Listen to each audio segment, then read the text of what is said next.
Monsieur le Premier ministre, en Kanaki, Nouvelle-Calédonie, la situation était prévisible et vous ne l'avez pas empêché. 30 ans après l'entente entre deux hommes pour une paix entre deux camps, le dialogue est rompu.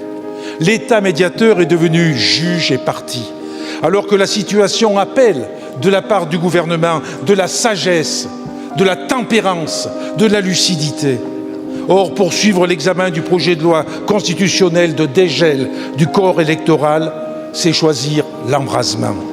L'apaisement, Monsieur le Premier ministre, ne reviendra pas par l'envoi d'escadrons de gendarmerie supplémentaires, ni par une surenchère de la parole et de la polémique dans cet hémicycle.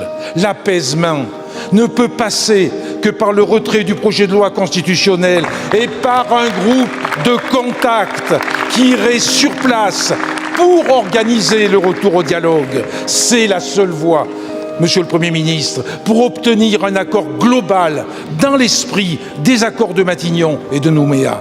Il ne peut en être autrement. Vous devez garder à l'esprit que la paix s'est construite avant vous, grâce à un consensus, grâce à des compromis, grâce à des sacrifices. Ne vous inscrivez pas dans un processus de colonisation qui consiste à mettre en minorité un peuple sur sa propre terre.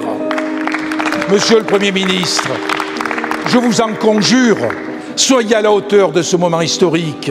Le président de la République lui-même a ouvert une possibilité de négociation en repoussant la convocation du Congrès à Versailles.